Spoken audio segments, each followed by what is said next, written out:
de cet après-midi, c'est la fin d'une recherche menée à l'université, à l'ULB et à la VUB, sur les expulsions de logements à Bruxelles, recherche qu'on a baptisée BRUO, c'est ce que vous avez ici au centre. Et donc, je parle ici au nom de l'équipe de recherche qui a mené cette recherche donc, de 4 ans, dont Pernelle Godard ici, de l'ULB, Eva Swingedor ici, de la VUB, et Bas Banner là-bas, qui est de la VUB également. Alors, d'abord, je ne vais pas faire long, mais d'abord quand même vous remercier déjà à vous tous et toutes d'être là cet après-midi. Je crois que ça témoigne une fois de plus de l'intérêt que suscite cette problématique qui, à Bruxelles, comme dans d'autres villes, est encore trop invisible dans les débats publics et aussi dans les débats, dans les réflexions scientifiques. Parce qu'elle est mal connue, parce qu'il y a peu de données, parce qu'il y a plein d'acteurs qui rentrent en jeu, etc., etc. Alors même, on sait très bien que les coûts humains, sociaux et collectifs des expulsions sont bien sûr énormes.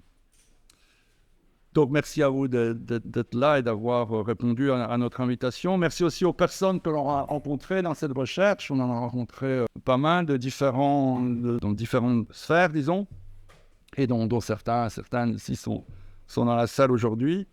On peut dire que la crise du logement à Bruxelles est aiguë et malheureusement, ça a l'air de s'empirer d'année en année. Mais il y a aussi en face un secteur logement qui ne baisse pas les bras et donc ça, c'est important aussi à souligner. Merci en particulier au RBDH, donc le Rassemblement bruxellois pour le droit à l'habitat, pour avoir été partenaire de notre étude là, depuis le début et pour avoir co-organisé avec nous cet après-midi. Et d'ailleurs, c'est aussi grâce au RBDH qu'on va pouvoir enregistrer l'audio des discussions aujourd'hui et on mettra le fichier donc, sur le site de la recherche Bruome. Donc comme ça, il sera accessible à tout le monde après. Merci aussi à l'Observatoire de la santé et du social de la région de Bruxelles-Capitale qui a aussi été partenaire de l'étude depuis le début.